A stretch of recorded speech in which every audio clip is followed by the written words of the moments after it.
Hello everyone, मैं नीलम तिवारी आप सभी का मैग्नेट ब्रेन्स में बहुत बहुत स्वागत करती हूँ। मैग्नेट ब्रेन्स एक ऐसा चैनल है जहाँ पर आपको किंडरगार्टन से लेकर 12th क्लास तक के सारे वीडियोस बिल्कुल फ्री अवेलेबल करवाए जाते हैं। और हमारे चैनल पे ऐसा नहीं है कि आपको स्टार्टिंग के 2 वीडियोस दिखाने के बाद आपसे फिर कोई भी चार्ज मांगा जाए। यहाँ पर आप सब्सक्राइब कर सकते हो बिल्कुल फ्री में और अपनी पढ़ाई को भी बहुत अच्छे से कर सकते हैं। तो इसी क्रम में आज कक्षा 9वीं संस्कृत के बच्चों के लिए सिकता सेतु जो हमारा नवम पाठ है उसका कंप्लीट चैप्टर रिवीजन वीडियो हम आपके लिए लेके आए हैं, जिसमें कि हम पूरी कथा को पढ़ेंगे। ये एक नाट्यांश है, नाटक है, जिसमें कि यहाँ पर एक तपोदत्त नाम का एक व्यक्ति है और उसको कुछ सीख देने के लिए देवराज इंद्र किसी पुरुष का वेश धारण करके आएंगे।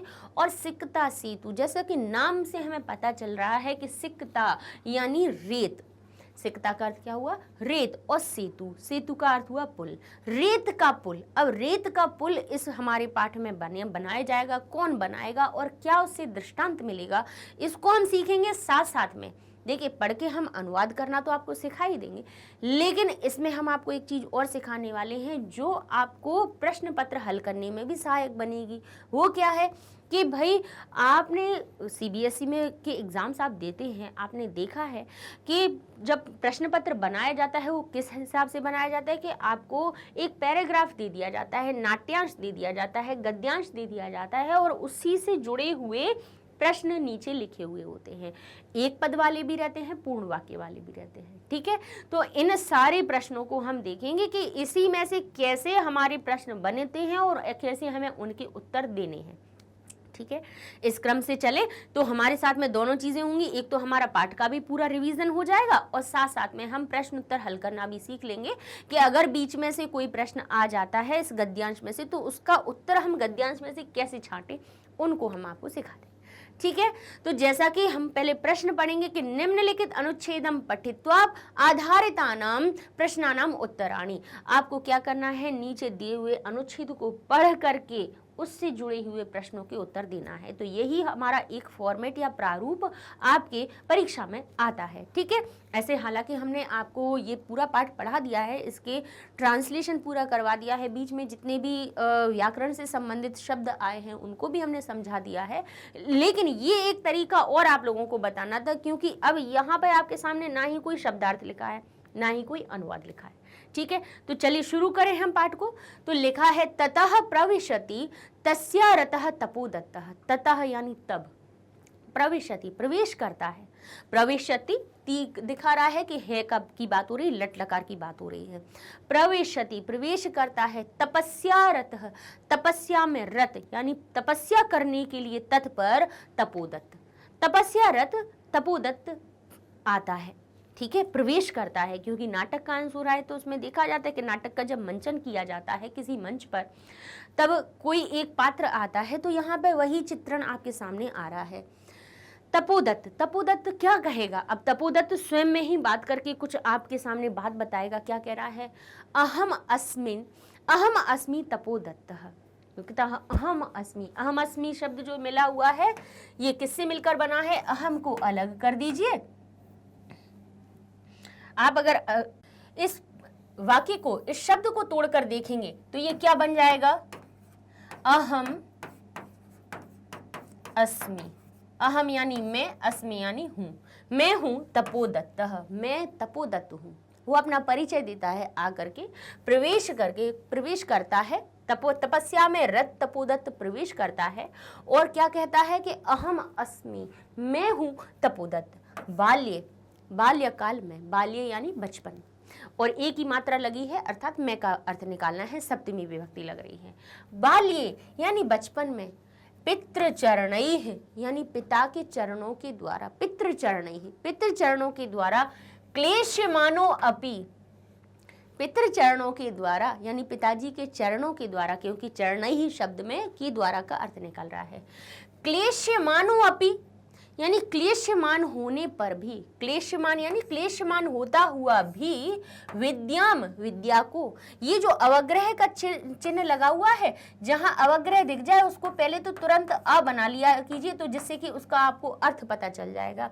और अवग्रह के पहले अगर आपको ओ की मात्रा दिख जाए तो समझ जाना ये उत्व संधि का नियम लगा हुआ है कि विसर्ग के बाद, विसर्ग के पहले अ, विसर्ग के बाद में अ होने पर विसर्ग ओ की मात्रा में परिवर्तित हो जाता है और आगे आने वाला जो अ है वो अवग्रह के चिन्ह में हमें दिखाई देता है। ठीक है, तो जैसे ही आपको ये दिखाई दे कि अवग्रह का चिन्ह लगा है, उसके आगे ओ की मात्रा है, तो इसको पहले आप अलग कर लीजिएगा तो अर्थ स्पष्ट हो जाता है। इसका अर्थ क्या हुआ? क्लेश्यमानः, यानी क्लेश्यमान, क्लेश यानी ये नहीं कि दुखी होता हुआ, दुखी होता हुआ नहीं, डांट खाता हुआ। पिताजी से क्या होता है, डांट खाते हैं कि नहीं खाते हैं? बचपन में डांट खाते हैं ना। तो यहाँ पे उसने यही कहा कि बाल्यकाल में पितृ चरण यानी पिताजी के चरणों के द्वारा भी क्लेशमानः अपि, डांट खाता हुआ भी, क्लेशमान होता हुआ भी, विद्याम, विद्या को न अधीतवानम अस्मि, कहते हैं न अधीतवान, नहीं मैंने, ना अधीतवान फिर से अलग हम इसको तोड़ के देखेंगे।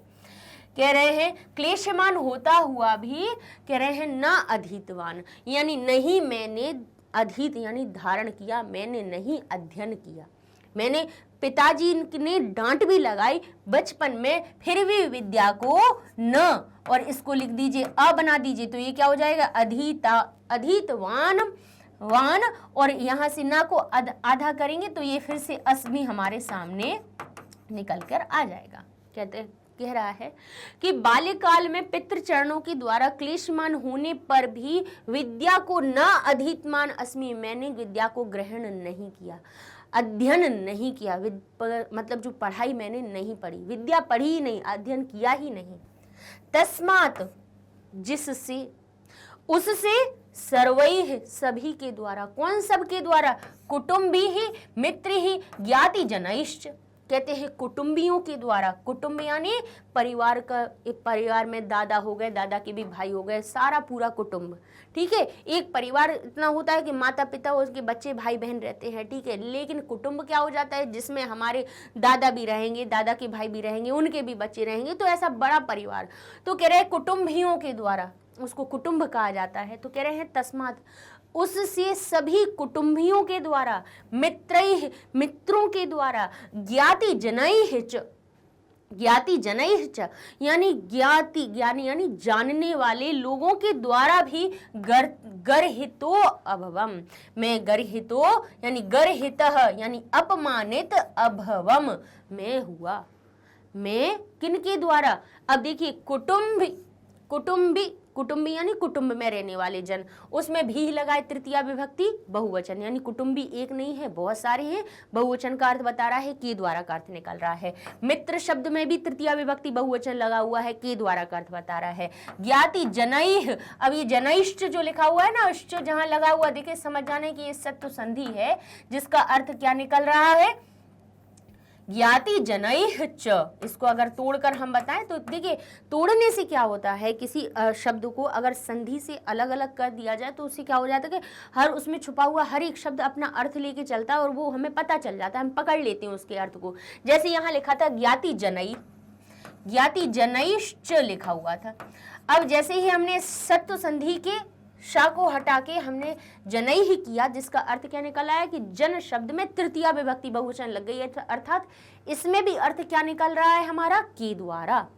तृतीया विभक्ति से या के द्वारा का अर्थ बताती है, तो ये भी हमें क्या बता रहा है कि उस वजह से कि मैंने जो विद्या का अधीतवान नहीं किया, मैंने यानी अध्ययन नहीं किया, जिसकी वजह से, जिससे सर्वैः, उससे सभी कुटुंबियों के द्वारा, मित्रों के द्वारा, ज्ञाति जनों के द्वारा, और का अर्थ पहले यहाँ है, और जानने वाले, ज्ञाति यानी जो जानते थे मुझे, उन लोगों के द्वारा भी गर्हितः यानी मैं अपमानित, अभवम यानी हुआ, मैं अपमानित हुआ, यानी जिसकी वजह से मैंने बाल्यकाल में मैंने शिक्षा ग्रहण नहीं की, जिसकी वजह से मुझे बचपन से ही कुटुंबियों के द्वारा, मित्रों के द्वारा और मेरे जान परिचित वाले जो लोग थे उनके द्वारा मुझे अपमानित होना पड़ा। ऊर्ध्वम निश्वासस्य, लंबी सांस लेकर, लंबी गहरी सांस लेकर के, मतलब ऐसी लंबी गहरी सांस लेता है और क्या कहता है, हा विदे, हाय विधाता, किम इदम मया कृतम, क्या इदम यानी यह, मया मेरे द्वारा, कृतम किया गया, किम इदम क्या यह, मया कृतम मेरे द्वारा किया गया, कीदृशी दुर्बुद्धि आसीत, कीदृशी यानी किस प्रकार की, दुर्बुद्धि किस प्रकार की खराब बुद्धि, आसीत तदा तब, तदा यानी तब, तब किस प्रकार की दुर्बुद्धि थी मेरी, वो कह रहा है किस प्रकार की दुर्बुद्धि थी मेरी, ए तद अपि ना चिंतित चिंतितम, ए तदपि किससे मिलकर बना है, ए तत् अपि शब्द से, एतत अपि शब्द से मिलकर बना है। यहाँ पे ता का दा हो गया जशतु संधि से, यानी जशतु संधि क्या होती है, याद है कि व्यंजन वर्ग का पहला अक्षर, व्यंजन वर्ग कौन से होते हैं, 5 वर्ग होते हैं, कचट तप, इन व्यंजन वर्गों के बाद में वो भी इसका एक ही नियम बता रहे हैं जशतु का, व्यंजन वर्ग का पहले अक्षर के बाद कोई स्वर व्यंजन आने पर जो पहला है वो अपने ही वर्ग के तीसरे में परिवर्तित हो जाता है, यानी त अपने ही वर्ग के तीसरे अक्षर में, त थ द तीसरे अक्षर में परिवर्तित हो गया, ये जशतु संधि का नियम होता है। और ना कि केवल एक होता है, अन्य हमारे व्यंजन भी इसी नियम में आते हैं, लेकिन ये मुख्य पहला एक नियम होता है, सो आपको बता दिया। तो यहाँ पे दा में ये आ मिला तो ये दा हो गया पूरा, तो ये हमारा शब्द हमारे सामने निकल कर आया, ए तदपि।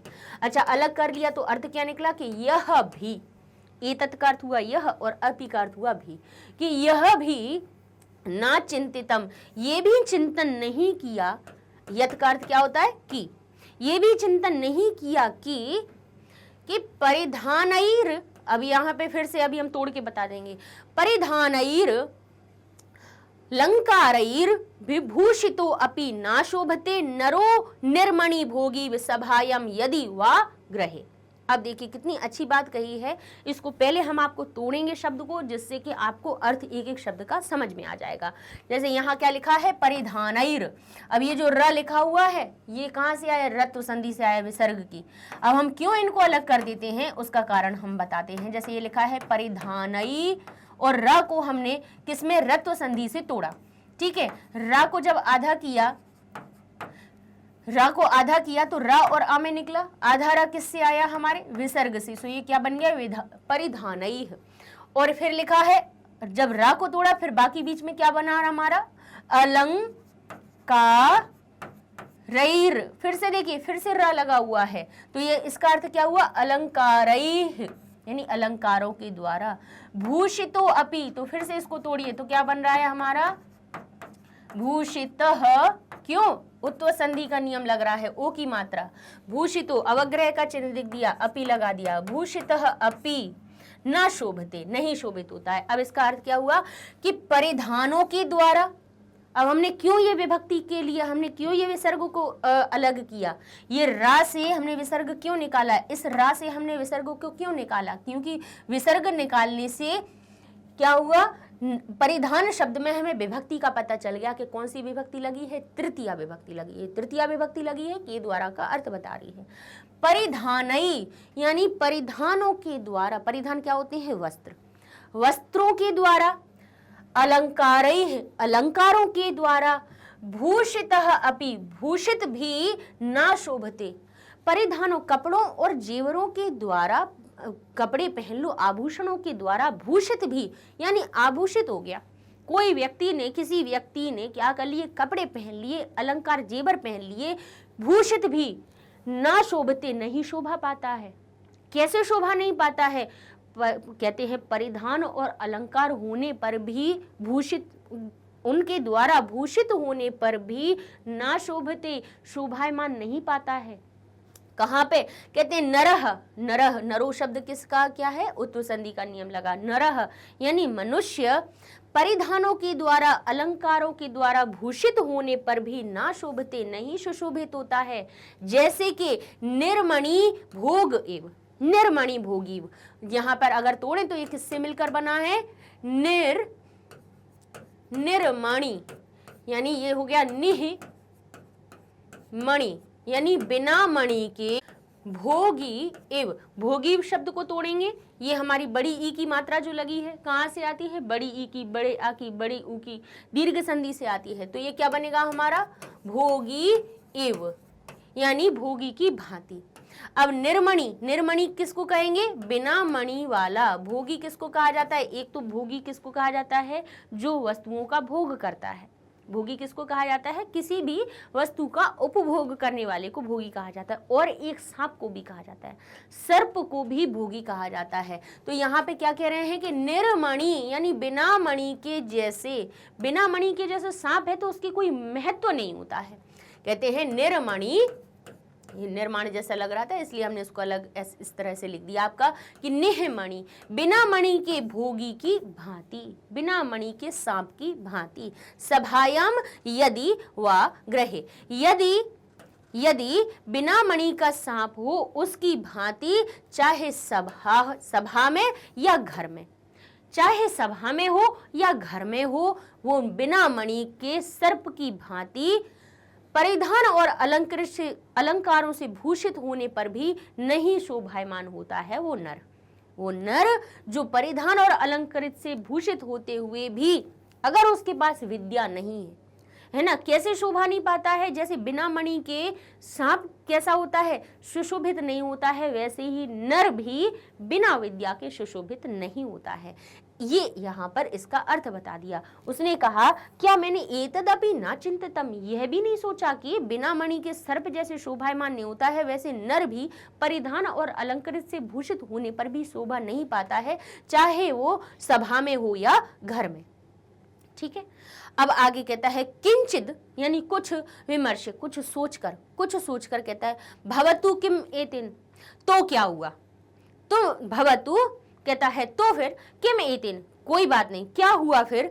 दिवसे मार्ग भ्रांतः, दिन में, दिवसे, दिवस यानी दिन, और एक ही मात्रा लगी है सप्तमी विभक्ति से, मैं का अर्थ निकल रहा है।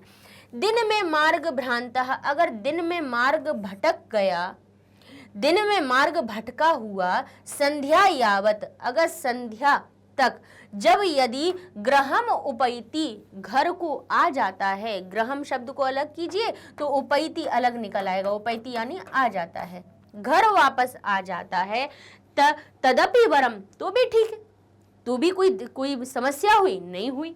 ना असौ भ्रांतौ मन्यते, ना असौ, तो उसको कहते हैं असौ, उसको भ्रांतो ना मन्यते, उसको असौ यानी उसको भ्रांतो भटका हुआ ना मन्यते नहीं माना जाता है, तो उसको भटका हुआ नहीं माना जाता है। अगर शाम कहते हैं दिन में अगर मार्ग भटक जाए लेकिन संध्या तक यदि घर को आ जाता है तो भी उसको भ्रांतो नहीं माना जाता, उसको भटका हुआ नहीं माना जाता। कहते हैं ना कि सुबह का भूला हुआ शाम को आ जाए तो उसको भूला नहीं कहते, ये कहावत तो सुनी होगी, तो वही कहावत ये यहाँ पर प्रयोग कर रहा है। अतो अहम, अब इसको भी फिर से कह देते अतः अहम, इसलिए मैं, अतो अहम तो समझ में नहीं आता, लेकिन इसको अगर अतः कर दिया तो समझ में आ गया आपको कि अतः अहम, इसलिए मैं, इदानीम तपश्चर्या, इस इदानीम यानी अब, अतः में इसलिए मैं अब, तपश्चर्या यानी तपस्या के द्वारा, तपस्या के द्वारा, विद्याम आप्तुम, विद्या को अवाप्तुम प्राप्त करूंगा, विद्या को प्राप्त करूंगा। अब मैं अपनी तपस्या के द्वारा विद्या को प्राप्त करूंगा। प्रवर्तो अस्मि, अब मैं प्राप्त करने के लिए, अब तुम लगा है तो हमने के लिए का अर्थ निकाल लिया, इसलिए अतः इसलिए मैं अब, इदानीम का अर्थ क्या हुआ? अब, तपश्चर्या यानी किसके द्वारा? तपस्या की द्वारा, विद्या अवाप्तुम प्राप्त करने के लिए, प्रवर्तो अस्मि प्रवर्त हो रहा हूं। तो अब इससे जुड़े हुए थोड़े से अब देख लेते हैं प्रश्न उत्तर। जैसे एक पदिन उत्तर जैसे लिखा हुआ है, प्रश्न पूछ लिया जाएगा आपसे कि अहम कह अस्मि, मैं कौन हूँ। अब यहाँ पे अहम अस्मि दो शब्द तो आपको मिल रहे हैं। अब जैसे कि हमने पढ़ के बताया कि अहम अस्मि हमने कहाँ पढ़ा था? सबसे पहले कि अहम अस्मि तपोदत्तः। अब हमें उत्तर कौन सा है इसमें, ये कैसे ढूंढें कि ये जो हमने पैराग्राफ पढ़ा इसमें हमें अहम अस्मि तो मिल गया, लेकिन इसमें से उत्तर कौन सा शब्द बन रहा है इस वाक्य में से? तो उस वाक्य में से उत्तर ढूंढने का तरीका ये है कि हम प्रश्नवाचक शब्द जो हमारे पास होगा, प्रश्न में जो प्रश्नवाचक शब्द हो उसकी विभक्ति को देखिए। हम हमेशा यही कहते हैं कि प्रश्न का चाहे उत्तर देना हो या उत्तर से प्रश्न बनाना हो, विभक्ति पहचान लीजिए। ठीक है, आपने विभक्ति पहचान ली प्रश्नवाचक शब्द की तो उत्तर आपको अपने आप ही मिल जाएगा। जैसे यहां लिखा हुआ है कह, कह लिखा हुआ है तो कह देखिए, बताइए किम के शब्द रूपों में कहां आता है। किम के शब्द रूपों में पुल्लिंग वाले अगर शब्द रूप देखेंगे किम के, तो उसके प्रथमा विभक्ति एक वचन आपको मिल जाएगा। यानी किम का पुल्लिंग वाला प्रथमा विभक्ति और एक वचन में कह शब्द रूप बनता है किम का। ठीक है, इसने हमें बता दिया कि इसकी विभक्ति पहचानने से क्या अर्थ निकला। इसकी विभक्ति पहचानने से ये अर्थ निकला कि आपको जो उत्तर आने वाला है वो पुल्लिंग होगा, पुल्लिंग होगा, उसमें प्रथमा विभक्ति लगी हुई होगी और वो एक वचन में होगा। तो भाई अगर हम पहली लाइन में जाएं अपने पहली पंक्ति पे, तो वहां पे क्या लिखा है, अहम अस्मि तपोदत्तः। अब अहम अस्मि तो हमारे पास पहले से ही प्रश्न में लिखा हुआ है, तो अब हमारे पास शब्द कौन सा बचा, तपोदत्तः, जिसमें कि अब अगर तपोदत्त को आप देखेंगे तो बालक, जैसे बालक प्रथमा विभक्ति एक वचन में बालकः बनता है, तो तपोदत्त भी बन गया तपोदत्तः। तो मिल गया आपको, पुल्लिंग भी मिल गया, प्रथमा विभक्ति भी मिल गई इसमें, और एक वचन भी मिल गया, मिल गया ना। तो यहाँ पे आपको इस तरह से आप उत्तर ढूंढ लेंगे। ठीक है, देखिए यहीं से हम आपको और भी प्रश्न आपको बताते जा रहे हैं। जैसे अगर यहाँ पे प्रश्न आपसे पूछ लिया जाए, हम यहाँ पे कुछ शब्दों को गायब कर देंगे और आपको उत्तर बता देंगे। जैसे लिखा है बाल्य, यानी बाल काल में। अब हमने इस बाल काल को कर दिया गायब। ठीक है, देखिए अभी हम आपको यहीं से प्रश्न बताए दे रहे हैं कि देखिए प्रश्न बनते कैसे हैं। हमने इसको लीजिए कर दिया गायब। अब हम आपके इसके सामने प्रश्न बनाए देते हैं। ठीक है, इसको हमने यहाँ लिख दिया कि कदा, कदा। अब ये प्रश्न चल रहा है आपका। ठीक है, आपसे एक पद वाला प्रश्न पूछा जा रहा है। लिखा है कदा यानी कब, पितृचरणैः क्लेश्यमानो अपि विद्याम न अधीतवानम अस्मि। कब, अब यहाँ पे क्या आ गया, कब, कि कब पिता के चरणों के द्वारा क्लेशमान होने पर भी विद्या को नहीं मैंने प्राप्त किया। तो यहाँ पर हम क्या देखेंगे, हम कहेंगे प्रश्नवाचक शब्द देखेंगे। अब कदा कैसा शब्द है, कदा है एक अव्ययवाची, कुत्र हुआ, कदा हुआ। ये कैसे होते हैं, बोले ये होते हैं एक अव्यय जो कभी बदलते नहीं हैं। जैसे किम के तो कितने सारे शब्द रूप बदल जाते हैं। किम के 21 बनते हैं पुल्लिंग के लिए, 21 बनते हैं स्त्रीलिंग के लिए और नपुंसकलिंग के लिए। भाई इतने सारे परिवर्तन होते हैं, लेकिन कदा यानी कब, ये जैसा का तैसा रहेगा। इसका अर्थ क्या होता है, कब। और एक और हमारा जो प्रश्नवाचक शब्द होता है कुत्र। इन दोनों में एक समानता ये है कि अगर कुत्र दिखाई दे या कदा दिखाई दे, अच्छा कदा यानी कब कह रहे हैं और कुत्र का अर्थ कह रहे हैं कहाँ। तो आपसे अगर पूछा जाए कि तुम कब गए थे, तो आप कहोगे कल गए थे या सुबह गए थे या शाम को गए थे, कोई ना कोई समय बताओगे आप। उत्तर में क्या बताओगे, समय। आपसे पूछे कहाँ गए थे, तो उत्तर में कोई ना कोई स्थान आएगा आपके पास। आएगा कि नहीं आएगा, बताइए, आएगा ना। अगर कहाँ कहा जाए कि कहाँ गए थे, तो किसी ना किसी स्थान की बात करोगे। कदा पूछ ली जाए तो आप निश्चित ही किसी ना किसी किसकी बात करोगे, समय की बात करोगे। और ये ही दोनों चीज़ों के अगर उत्तर आप देखेंगे तो समय या स्थान जब बताते हैं तब सप्तमी विभक्ति का प्रयोग करते हैं। अर्थात जब कदा लिखा हुआ हो प्रश्न में या कुत्र लिखा हुआ हो, तो सबसे पहले आप सप्तमी विभक्ति युक्त शब्द पहचानना उस पूरे वाक्य में। तो उस पूरे वाक्य में अगर आप देखेंगे तो आपको, जब अभी हमने ये बताया था कि कदा लिखा हुआ होता, तो आप कहेंगे कि कदा के स्थान पर में क्या ढूंढना है, सप्तमी विभक्ति युक्त शब्द ढूंढना है। तो पितृचरणे क्लेशमानो अपि विद्याम न अधीतवान, तो यहाँ लिखा ही हुआ है। तो क्या कहेंगे, कब नहीं किया, तो कहेंगे बाल्यकाल में। मैं का अर्थ सप्तमी विभक्ति लेके ये बैठा हुआ है, तो ये आपका उत्तर बन जाएगा। अच्छा, इसी में से और कैसे बन सकता है प्रश्न, ऐसे बन सकता है बाल्य, और हमने यहाँ कह दिया, इसको हमने छुपा दिया, ये लिख दिया बाल्य, यानी बाल्यकाल में कई किसके द्वारा। अब हमने यहाँ पे क्या लिख दिया, ये लिख दिया हमने कई। बाल्य यानी बाल्यकाल में कई क्लेश मानो अपि, किसके द्वारा क्लेश मान्य होने पर भी विद्याम न अधीतवान अस्मि। अब कई है, जैसे ही हमने प्रश्नवाचक शब्द देखा, सबसे पहले प्रश्नवाचक शब्द को देखा, उसको देखकर पहचान लीजिए कि हमें तृतीया विभक्ति युक्त हमें शब्द मिलने वाला है उत्तर, जिसमें तृतीया विभक्ति लगी हुई हो। तृतीया विभक्ति लगी हुई हो, तो कहेंगे कई में तृतीया विभक्ति बहुवचन है, तो इस पूरे वाक्य में कहाँ पे तृतीया विभक्ति बहुवचन लगी हुई है? बोले पितृचरणैः, इसमें लगी हुई है। तो ये आपका उत्तर बनेगा। समझ रहे हैं यहाँ पे इस प्रकार से। अच्छा, और दूसरा कैसे बन सकता है? बाल्ये पितृचरणैः, यानी बाल काल में पितृचरणों के द्वारा क्लेशमानः, अब ये लिखा है क्लेशमान होता हुआ, ये कौन हो रहा है? ये उसकी विशेषण बन रहा है। तो इसकी जगह पे जैसे लिख दिया गया कीदृशः, यानी किस प्रकार का होता हुआ भी, ये लिख दिया कीदृशः अपि, किस प्रकार का होता हुआ भी विद्या को नहीं प्राप्त करता है। तो यहाँ पे कह रहा कीदृश शब्द आ जाए, समझ जाना कि विशेषण का उत्तर निकालना है हमें। क्या निकालना है? विशेषण का। तो बोले कैसा होता हुआ? बोले क्लेशमान होता हुआ, यानी डांट खाता होता हुआ भी। तो यहाँ पे देखेंगे कि कीदृश शब्द में प्रथमा विभक्ति है, तो देखेंगे कि किस में प्रथमा विभक्ति है? तो प्रथमा, इसीलिए हम जब कह रहे हैं कि अगर आप वाक्य पढ़ रहे हो तो जैसे ओ की मात्रा देखिए, रत्व संधि का नियम देखिए, सत्व का देखिए, तो उनको विसर्ग में परिवर्तित कर लीजिएगा, क्योंकि आपके उत्तर विभक्तियों से मिलेंगे आपको। तो यहाँ पे क्लेश्यमानः में आप देख लेंगे कि इसमें प्रथमा विभक्ति है, तो कीदृश की जगह पे आप लिख देंगे, आपका उत्तर सही हो जाएगा। ठीक है। अच्छा, अब पूरा लिखते हुए इस विद्याम जो लिखा हुआ है, इसमें अगर लिख दिया गया कि कम, यहाँ पे कम लिख दिया गया, तो आप कहेंगे बाल्ये पितृचरणैः क्लेश्यमानो अपि कम न अधीतवान, तो आप कहेंगे कि देखिए, अच्छा यहाँ पे अगर विद्या है तो काम आ जाएगा, क्योंकि आकारांत शब्द है। पुल्लिंग शब्द होता तो कम आता है, ठीक है, स्त्रीलिंग शब्द है तो काम आ जाएगा। लेकिन यहाँ से हम समझ जाएंगे कि इसमें क्या लगी हुई है? द्वितीय विभक्ति एक वचन लगा हुआ है। तो हम पूरे वाक्य में देखेंगे कि द्वितीय विभक्ति एक वचन किस में है? विद्या में है, विद्याम। तो यही हमारा सही उत्तर बन जाएगा। तो इसलिए हमने ये वाक्य को आपको पढ़ के बताया कि एक वाक्य में से भी आपके 5 प्रश्न बन गए। जितने शब्द हैं उन्हीं को हटा के कोई भी प्रश्नवाचक शब्द रख दिया जा सकता है ना। जरूरी नहीं है कि जो 2 हमने करवा दिए, 2-4 कहीं पे दिल मिल गए, 2-5 कहीं पे मिल गए, तो जरूरी नहीं है कि वही आपके प्रश्न बने। प्रश्न आपका कहीं से भी बन सकता है। ध्यान करना है तो हमें विभक्ति चिन्हों का ध्यान करना है, ठीक है, कि कहाँ पर हमें कौन सी विभक्ति लगानी है या कौन सी विभक्ति लगी हुई है। तो प्रश्न में विभक्ति ढूंढो और उत्तर अपने आप मिल जाएगा आपको, ठीक है।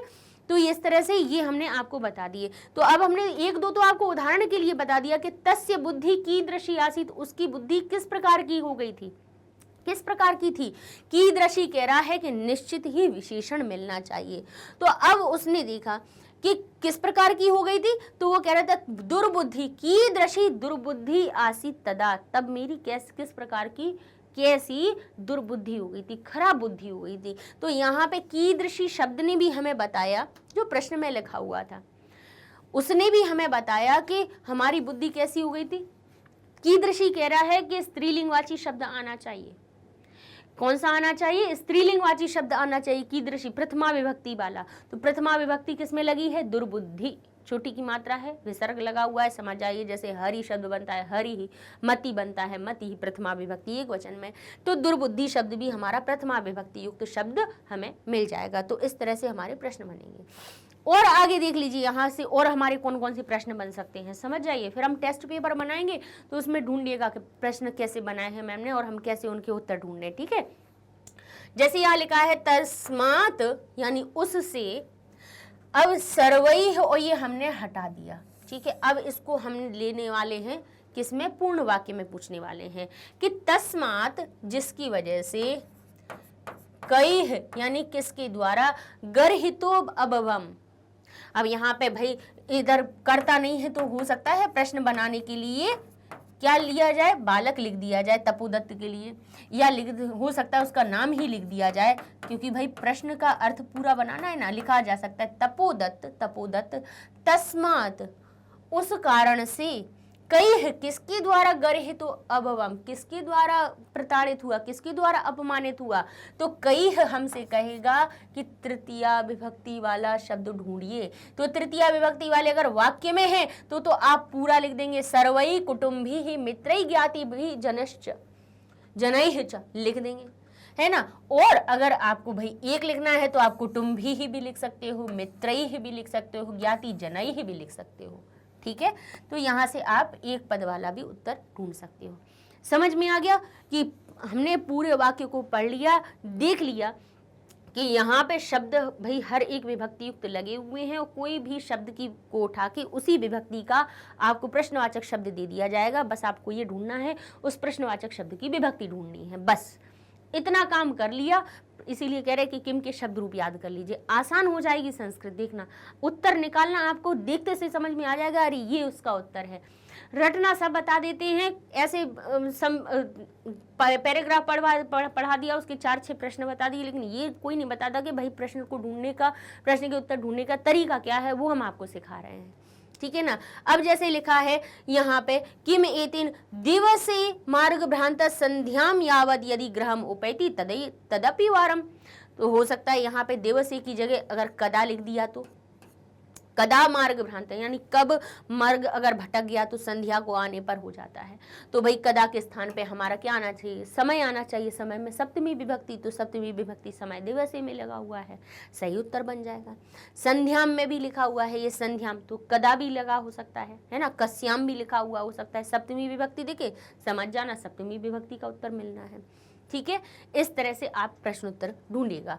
ठीक है, अब तो इस तरह से हमने आपको बता दिया। पूर्ण वाक्य के भी देख लेते हैं कि कीदृशा नरः न शोभते, किस प्रकार का नर शोभायमान नहीं होता है। तो आप कहेंगे परिधानै अलंकारः भूषितः अपि। जो हमने देखी पूरा आपको जो तोड़ के बताया है, तोड़ के बताया श्लोक को, वही आपको उत्तर में लिख देना है कि अगर आपसे पूछ लिया जाए कि किस प्रकार का नर शोभायमान नहीं होता है। परिधानै अलंकारैः, यहाँ पे अलंकारैः ही कर दीजिए। परिधानों के द्वारा और अलंकारों के द्वारा भूषित होते हुए भी अपठित नर ना शोभते। अपठित शब्द उसमें नहीं लिखा है, लेकिन छुपा हुआ है कि बिना विद्या का व्यक्ति वैसे ही होता है। तो अपठित आपको पहले ले लेना है, लिख लेना है, अपनी तरफ से समझ लीजिए कि कभी ऐसा प्रश्न आ जाए तो उसको इस तरह से लिखेगा, है ना। परिधानै अलंकरतै अलंकरैः भूषितः अपि अपठित नरः न शोभते। ठीक है, आगे लिखा है बाल्ये सह किम अकरोत्। बाल्यकाल में उसने क्या किया था, किम अकरोत्। अब इसमें जबकि हमें अब जैसे एक पद का नहीं ढूंढना है, देखिए पद में हमें विभक्ति बहुत जल्दी देखनी पड़ती है, क्योंकि एक ही पद देना है और सही विभक्ति वाला होना चाहिए, इसलिए विभक्तियों को ध्यान से पढ़ना है, प्रश्नवाचक। अब यहाँ पे कहा कि बाल्यकाल में सह यानी उसने किम अकरोत् क्या किया। अब यहाँ पे जब क्या किया है हमें पूरा वाक्य लिखना पड़ेगा। तो पूरा वाक्य क्या किया उसने बाल्यकाल में, तो बाल्ये पितृ चरणै क्लेशमानो अपि विद्याम न अधीतवानम अस्मि। ये आपका उत्तर बन जाएगा। ठीक है, पूर्ण वाक्य में हमें ज्यादा परेशानी नहीं है, अर्थ आएगा तो आप पूरा वाक्य लिख दीजिए, बिल्कुल सही हो जाएगा। ठीक है, चलिए इसी के साथ में अब आगे का हम पढ़ते हैं पैराग्राफ अपना। जलोच्छलन ध्वनि श्रूयते, कहते हैं जल के उच्छलन यानी उछलने की ध्वनि को श्रूयते, सुनकर। ठीक है, क्या करता है, जल के उछलने, जल उच्छलन ध्वनि ही श्रूयते, जल के उछलने की ध्वनि को सुनते हैं, आवाज को सुनता है। तपोदत्त, और क्या कहता है, अये अरे कुतो अयम। अब ये कुतो अयम फिर से देखिए, इसको कुतः कर लीजिए, जिसका अर्थ क्या निकल आएगा कि कुतः का अर्थ क्या होता है, कहाँ से। अयम यानी यह, अयम कहाँ से बन रहा है, ये अवग्रह का आ बना दिया, अयम यानी यह। कहाँ से यह, कल्लोल उच्छलन ध्वनि ही। कल्लोल यानी जल के, यहां से देखिए कल्लोल में से ओ को अगर तोड़ेंगे तो ये क्या शब्द बनेगा हमारा, कल्लोल, और यहां बन जाएगा हमारा उच्छलन और ध्वनि। ठीक है, कल्लोल उच्छलन ध्वनि। अब कल्लोल का अ और उ को मिला के ओ की मात्रा हमारी गुण संधि बना देती है। तो अर्थात क्या निकला कि जल के उछलने की ध्वनि कहाँ से, अरे यह कह रहे हैं, अरे यह कल्लोल के यानी जल के उछलने की ध्वनि कहाँ से आ रही है। महामत्स्यो, कहते महान यानी बड़ी, मत्स्यो, मत्स्यो को भी फिर से क्या कर लीजिए, विसर्ग में परिवर्तित कर लीजिए, तो समझ में आ जाएगा, प्रथमा विभक्ति एक वचन लगी हुई है। महामत्स्यः यानी बड़ी कोई मछली है। मकरो वा, या फिर मगर है कोई, वा का अर्थ क्या हुआ, या भवेत होना चाहिए। महामछली यानी बड़ी मछली या मगर होना चाहिए, भवेत यानी होना चाहिए। विधिलिंग लकार की भव धातु में रूप बना हुआ है प्रथम पुरुष एक वचन के लिए, भवेत यानी होना चाहिए, चाहिए का अर्थ निकल है। पश्यामि तावत, देखता हूं तब देखता हूं। अब तब देखा तो उसने क्या देखा, पुरुषम एकम। अब पुरुष को अलग कीजिए, पुरुषम को अलग कीजिए और एकम को अलग कीजिए कि एक पुरुष सिकता भी यानी सिकता का अर्थ किया हुआ रेत, और भी ही का अर्थ निकला, भी लग गई तृतीया विभक्ति से, तो अर्थ निकाला आया के द्वारा यानी से। रेत से, एक पुरुष रेत से सेतु निर्माणम प्रयासम कुर्वाणम दृष्ट्वा सहासम। कहते हैं एक पुरुष को, अब पुरुष में भी क्या लिखा है, पुरुषम एकम, पुरुष में भी मां हलंत लगा है, द्वितीय विभक्ति बता रहा है, को का अर्थ बता रहा है। एक पुरुष को सिकता भी रेत के द्वारा सेतु निर्माण के प्रयास कुर्वाणम, प्रयासम कुर्वाणम, प्रयास को दृष्ट्वा देखकर, प्रयास करते हुए देखकर, सहासम हंसी के साथ, हंसा, सहासम हंस के साथ में, हंतः हे भगवान, नास्त्य अभावो जगति मूर्खाणाम। कहते हैं नास्त्य अभावो, अभाव नहीं है। अब नास्त्य अभावो हम थोड़ा इसको तोड़कर बताएं तो किससे मिलकर बना है, न अस्ति अभावो, तो न और अस्ति, तो न और आ मिलकर क्या बना, दीर्घ संधि, ना हो गया। अब सा आधा रखा, ये जो हमारा ती ना, जो छोटी की मात्रा है, वो क्या हुआ, असमान स्वर को देखकर यण संधि के नियम से या में परिवर्तित हो गई, तो ये या लग गया। अब लेकिन बना था आधा या, इस आ ने आके पूरा कर दिया, तो ये पूरा या बन गया, हो गया नास्त्य। अब ये आ तो कहाँ जुड़ गया, इसमें जुड़ गया, तो यहाँ क्या बचा, भावो। और ये जो ओ की मात्रा है वो किससे आई है हमारी, उत्व संधि से। तो यहाँ पे हमारा अगर मूल शब्द देखें तो क्या बन रहा है, नास्ति अभावः, यानी नहीं है अभाव, नहीं है अभाव जगति, यानी इस संसार में। जगत शब्द में सप्तमी विभक्ति लगी है, जगति बन जाता है, तकारांत शब्द है, सप्तमी विभक्ति लगती है तो मैं का अर्थ निकालता है, जगति का अर्थ निकलता है, यानी रूप बनता है। जगत में मूर्खाणाम यानी मूर्खों की, अब नाम लगा हुआ है तो षष्ठी विभक्ति बहुवचन है, तो बहुवचन मूर्खों को बहुवचन में बना दिया और काकी के का अर्थ बना दिया, यानी मूर्खों की। नास्त्य अभावो जगति मूर्खाणाम, नहीं है जगत में मूर्खों की कमी नहीं है। तीव्र प्रवायाहम यानी तीव्र प्रवाह में, अब प्रवाह याम, याम जो लगा हुआ है क्या बता रहा है, याम सप्तमी विभक्ति का है, मैं का अर्थ बता रहा है। कहते हैं तीव्र प्रवाहयाम यानी तीव्र प्रवाह में, नदी के तीव्र प्रवाह में यानी तेज बहाव में, नद्याम यानी नदी के तेज बहाव में, मूढ़ो अयम यानी मूर्ख, यह मूढ़ शब्द बना, मूढ़ और ये बन गया अयम, यानी यह मूर्ख क्या कर रहा है, नदी के तीव्र प्रभाव में यह मूढ़ सिकता भी सेतु निर्मातुम प्रयतते। ये जो मूर्ख है, मूढ़ का मतलब क्या हुआ, मूर्ख, यह मूर्ख किससे, रेत से सेतु निर्मातुम, सेतु के निर्माण करने के लिए प्रयतते, प्रयास कर रहा है। ये मूर्ख नदी के तेज प्रभाव में बालू से, रेत से सेतु बनाने का प्रयास कर रहा है, कितना मूर्ख है। अब स अट्टहासम पार्श्वम उपेत्य, स अट्टहास, अट्टहास करते हुए कि कैसा मूर्ख है जो नदी के पास, नदी के तेज बहाव में किससे, रेत से पुल बना रहा है, यानी रेत डालता जा रहा है उसमें। तो तम, अब कहते हैं पार्श्वम उपेत्य, उसके पास जाकर, पार्श्वम उपेत्य पास जाकर क्या कहेगा, भो महाशय, अरे महाशय, किम इदम विधीयते, क्या ये कर रहे हो, अलम अलम तब श्रमेण, अलम अलम बंद करो, बंद करो, मत करो तुम्हारा श्रमेण, तुम अपने श्रम को मत करो, तुम मेहनत मत करो। पश्य देखो रामो बबंध, राम ने बबंध बनाया था, यम सेतु जो सेतु बनाया था, शिला भी मकरालय, शिला भी यानी शिला भी, शिलाओं के द्वारा समुद्र पर जो सेतु बनाया था, कहते राम ने जो सेतु बनाया था शिलाओं से, किसमें, मकरालय, समुद्र पर जो सेतु बनाया था, तो वो तो भगवान थे। अब उस अपने एक व्यंग के द्वारा बता रहा है, कह रहा है कि राम ने बनाया था जो सेतु शिलाओं के द्वारा, मकरालय, यहाँ पे देखिए इसको अलग कीजिए, शिला भी ही, इसको कर दीजिए शिला भी ही, ये जो रत्व संधि से रा बना है, तो हमारा क्या हो जाएगा कि शिलाओं के द्वारा, मकरालय, मकरालय यानी समुद्र पर, समुद्र पर जो सेतु बनाया था, कहते हैं विदधद बालुका भी तम, यानी तुम यासी त्वम अतिरामताम, यानी तुम उनका उल्लंघन कर रहे हो, ऐसा बना करके कह रहे हैं।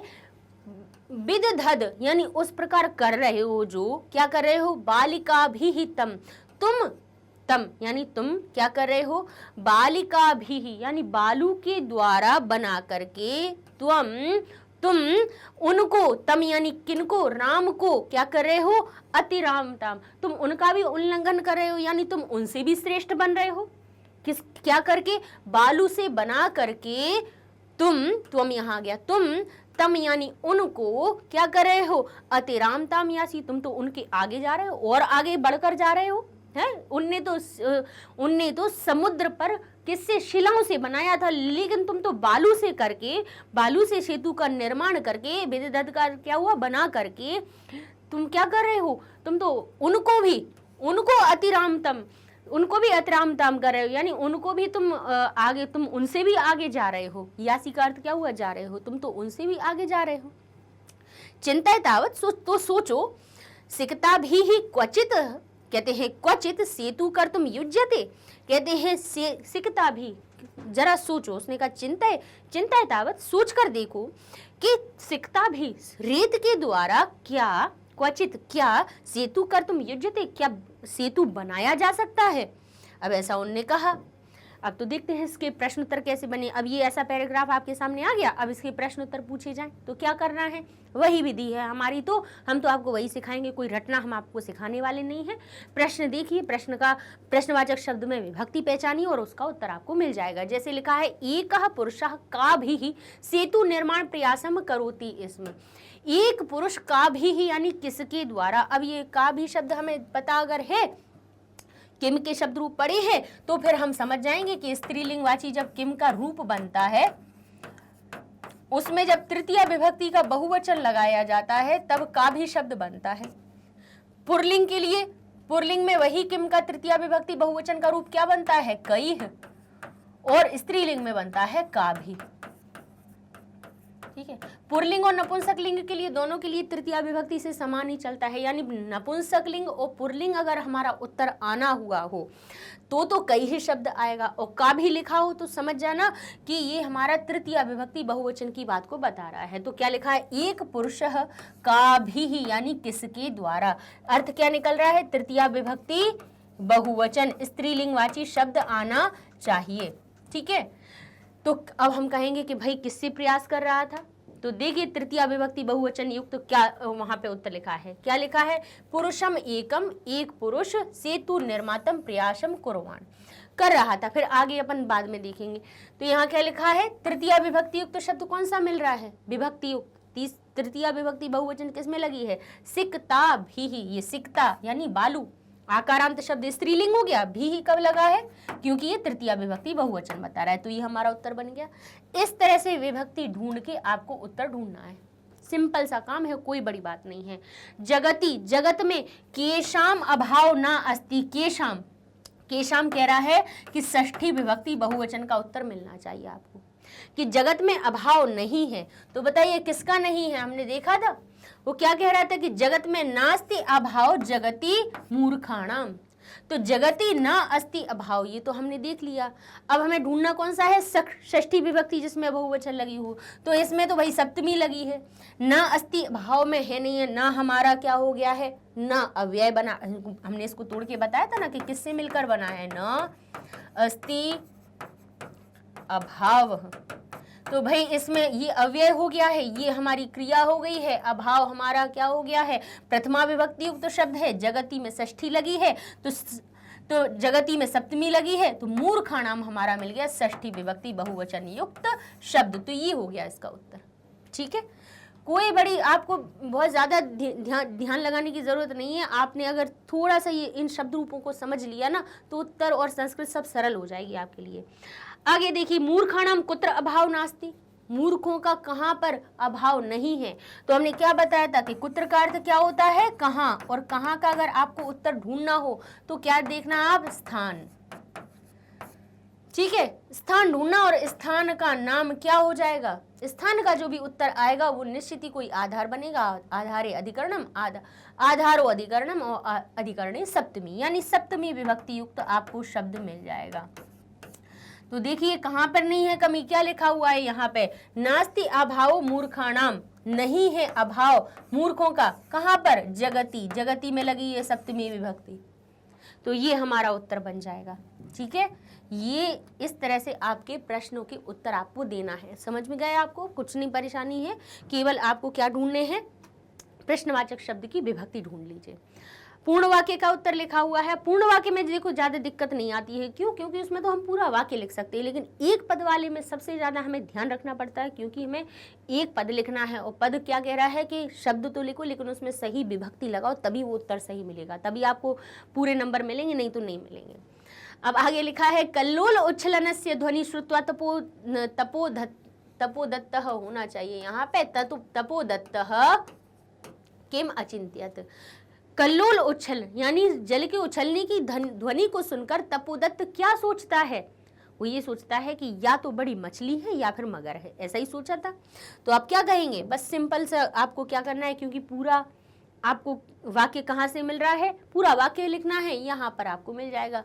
यहाँ से आप कह सकते हैं कि कहाँ से कल्लोल उछलन ध्वनि, अब ये तो उसने प्रश्न पूछा तो प्रश्न पर नहीं लिख सकते हैं। उत्तर क्या है कि महामत्स्यो मकरूबा भवेत, यानी बड़ी मछली या मगर होना चाहिए, उसने ये सोचा था।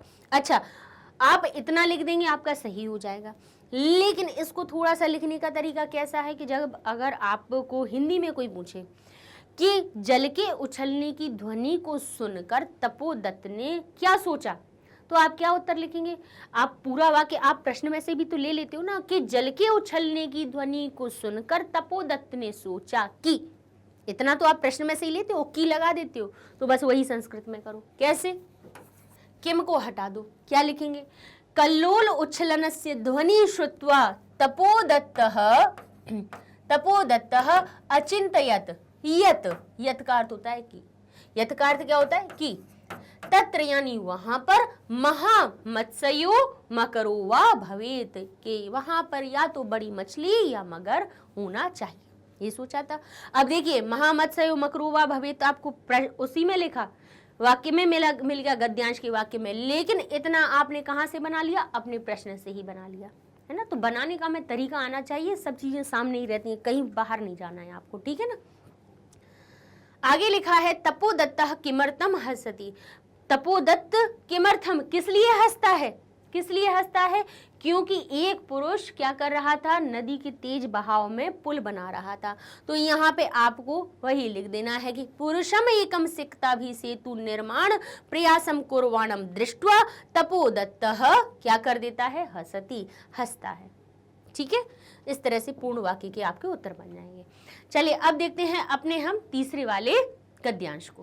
भोज तपस्विन, अब पुरुष कहता है भोज तपस्विन, अब भू को हम अगर यहाँ पे सत्व संधि से इसको अगर हम विसर्ग में परिवर्तित कर दिया जाए तो ये क्या बन जाएगा, अलग अलग हो जाएगा और इसका अर्थ निकल जाएगा भो, यानी हे तपस्विन, हे तपस्वी। पुरुष अब कहता है, तपोदत्त ने कहा ना, तो पुरुष कहता है अरे तपस्विन कथम माम अवरोधम करोषि, क्यों मेरा अवरोध कर रहे हो, क्यों मेरा विरोध कर रहे हो, कथम यानी किस लिए, क्यों, माम यानी मुझको, अवरोधम करोषि क्यों मुझको रोक रहे हो, प्रयत्नेन किम न सिद्धम भवति, कहते हैं प्रयत्नेन, प्रयत्न के द्वारा क्या सिद्ध नहीं हो सकता है। का आवश्यकता शिला नाम, का आवश्यकता यानी का को अलग कर दिया जाए तो ये हमारा क्या बना है, का आवश्यकता। कहते हैं क्या आवश्यकता, का कहाँ से आता है, स्त्रीलिंगवाची शब्दों में आता है, प्रथमा विभक्ति बहुवचन में, का के का हमने पढ़ा हो, आपने पढ़ा है, हमने तो कई बार पढ़ाया है। तो का आवश्यकता यानी क्या आवश्यकता है शिला नाम, शिलाओं की। तो देखिए जहां पे हमारा नाम लगा हो तो समझ जाएगा कि इसमें षष्ठी विभक्ति बहुवचन है, शिलाएं यानी बहुत सारी हैं, इसीलिए इसमें षष्ठी का बहुवचन लगाया कि शिलाओं की क्या आवश्यकता है, शिलाओं की। और कह रहे हैं सिक्ता भी एव शेतुम करिष्यामि स्व दृढ़ संकल्पतया, कहते हैं स्व यानी अपने दृढ़ संकल्पता के द्वारा। अब हमने के द्वारा क्यों बोला बताइए जरा, क्योंकि दृढ़ संकल्पता, कहते संकल्प दृढ़ता, दृढ़ता जो शब्द है तात, बड़े आ की मात्रा से अंत हो रहा है, आकारांत शब्द हो रहा है और उसमें अंत में क्या लगा है, जैसे लता शब्द तृतीया विभक्ति में लतया बन जाता है और क्या अर्थ निकाल देता है, तृतीया विभक्ति के द्वारा का अर्थ। तो यहाँ पे क्या हो गया, स्व यानी अपने, अपनी संकल्प दृढ़ता के द्वारा सिकता भी रेव। अब इसको भी जरा तोड़ेंगे तो अच्छा सही से अर्थ हमारा निकल के आ जाएगा। सिकता, सिकता का अर्थ क्या हो रहा है हमारा, बालू, है ना। सिकता भी, और अब देखिए अगर हम सिकता भी अलग कर दें और रेव का अर्थ निकालें तो रेव का कोई अर्थ नहीं निकल रहा ना। तो इस रा को हम क्या कहेंगे, रत्व संधि से करेंगे अलग। तो रा में से जो एव हमारा निकलेगा वो अर्थ क्या बताएगा कि ही, रेत से ही। अब वो क्या कह रहे हैं कि कावश्यकता से लानाम रिक्ता भी ही। अब ये जो हमने इसके सिकता में हमने जो भी ही लगा दिया, ये के द्वारा का अर्थ बना रहा है। कह रहे हैं कि बालू के द्वारा ही सेतुम करिष्यामि, सेतु बनाऊंगा, सेतु करूंगा यानी सेतु का निर्माण करूंगा। किसके द्वारा, बोले सिकता के द्वारा ही, बालू के द्वारा ही सेतु बनाऊंगा। वो भी कैसे, बोले स्वदृढ़ संकल्पया, कह रहे हैं स्वसंकल्प दृढ़तया, अपने दृढ़ संकल्प के द्वारा, अपने दृढ़ संकल्प के द्वारा मैं तो बालू के द्वारा ही सेतु बनाऊंगा, उनने ऐसा बोला। तो तपोदत्त आश्चर्यम, आश्चर्य से कहते हैं किम, क्या, सिकता भी रेव। अब फिर से इसको तोड़ेंगे तो क्या बना, सिकता भी ही और एव अलग कर देंगे हम, है ना। क्या, आश्चर्य से, क्या सिकता भी एव, क्या बालू ही सेतुम करिष्यामि, बालू से ही, बालू के द्वारा ही सेतु बनाओगे। सिकता यानी बालू, जो रेत है, जल प्रवाह, जल के प्रवाह में, जल जो है उसका प्रवाह है, जो धारा है, बहाव है, उसमें स्थास्यन्ति किम, क्या रुक सकती है, ठहर सकती है, ठहर पाएगी क्या, स्थास्यन्ति, रुकेगी क्या। ये बताओ कि सिकता जो बालू है, रेत है, वो जल के प्रवाह में रुकेगी क्या। भवता चिंतन ना वा, भवता चिंतन ना, कह रहे हैं आपने चिंतन किया है या नहीं, आपने चिंतन किया है या नहीं किया, ऐसा आपने सोचा कि नहीं सोचा। तो पुरुष कहेगा सोत्प्रासम, थोड़ी खिल्ली उड़ाते हुए, मजाक उड़ाते हुए कहेगा, उसकी बात का खंडन करते हुए कहेगा स उत्प्रासम, क्या कहेगा, खिल्ली मजाक उड़ाते हुए कहेगा चिंतनम, सोचा है, सम्यक चिंतनम, अच्छी तरह, सम्यक यानी अच्छी प्रकार से, सम्यक चिंतनम, अच्छे प्रकार से सोचा है। ना अहम, कह रहे हैं ना अहम, ना हम किससे मिलकर बना है, ना और अहम शब्द से। जो कह रहा है ना अहम, मैं नहीं। अब देखिए अपन पूरा तोड़ के फिर इसके बाद पूरा अर्थ निकालेंगे। ना अहम यानी मैं नहीं, सोपान सहायतया, सोपान की सहायता से। सोपान क्या होता है, सीढ़ियां। सोपान किसको कहा जाता है, जो जीने होते हैं, सीढ़ियां होती हैं, स्टेयर होती हैं, उनको हम कहते हैं सोपान। सोपान सहायतया, कहते हैं सोपान सहायता के द्वारा मैं नहीं अधिरोढ़ुम, सोपान की सहायता से यानी सीढ़ियों की द्वारा सहायता के द्वारा चढ़ने में मैं नहीं विश्वस्मि, मैं विश्वास नहीं करता हूं। मैं सीढ़ियों की सहायता के द्वारा अधिरोढ़ुम, चढ़ने में नहीं विश्वास करता हूं। मैं तो किस में करता हूं, सम उत्प्ल, कहते हैं यहां से हम तोड़ेंगे तो सम उत्प्लैव, कहते हैं उत्प्लुत्यैव, कहते हैं मैं तो ऊपर छलांग लगाकर, उत्प्लैव का अर्थ क्या हुआ, मैं तो छलांग के द्वारा ही, एव का अर्थ निकालेंगे, गंतुम क्षमो अस्मि, मैं तो किसके, छलांग के द्वारा ही जाने में समर्थ हूं। क्षमो अस्मि यानी क्षमा, इसका अर्थ ये नहीं हो रहा है यहाँ पे कि क्षमो अस्मि का अर्थ हम ये निकाल दें कि क्षमा करने में, क्षमा नहीं, गलती को माफ करने की बात नहीं हो रही है यहाँ पे। क्षमो अस्मि, अक्षम कहते हैं ना, अक्षम हो सक्षम हो, अक्षम यानी मैं नहीं हूं और इसमें सा लग जाता है तो और सक्षम का अर्थ निकाला, यानी क्षम यानी मेरे अंदर क्षमता है।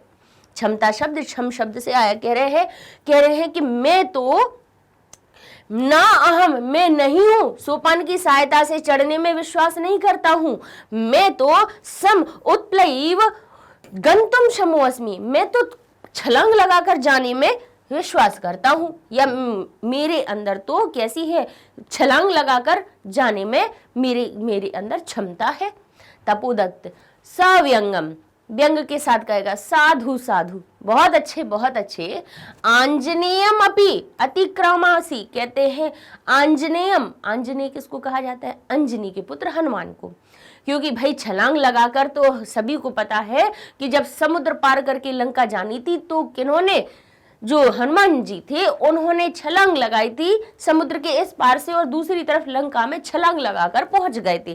तो कह रहे जब इन्होंने, इन पुरुषों ने कहा कि मैं सीढ़ियों के द्वारा चढ़ने में विश्वास नहीं करता हूं, मैं तो छलांग लगाकर जाने में विश्वास करता हूं, तो मैं तो क्षमता रखता हूं। उन्होंने ऐसा कहा कि मैं तो छलांग लगाकर जाने में क्षमता रखता हूं।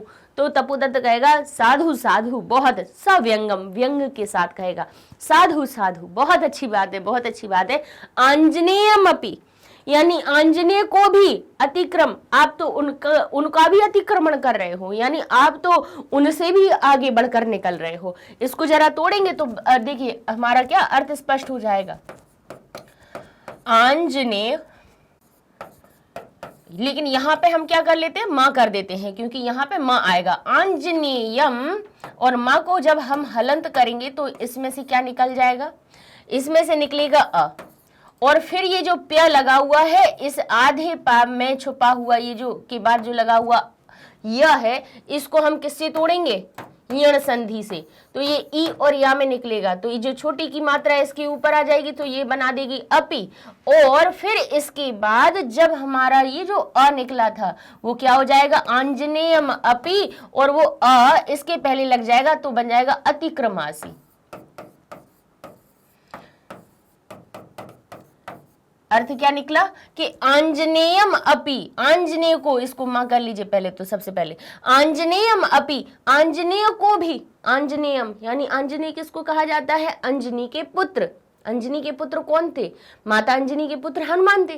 तो कहते हैं आंजनेयम, यानी अंजनी के जो पुत्र हैं हनुमान हैं, उनको, को का अर्थ निकल रहा है क्योंकि द्वितीय विभक्ति लगी हुई है आंजनेय शब्द में, मां हलंत है, द्वितीय विभक्ति को का अर्थ बता रही है, यानी हनुमान को भी, आंजनेय को भी अतिक्रमासी, तुम तो उनसे भी बढ़कर काम कर रहे हो, उनका भी अतिक्रमण कर रहे हो।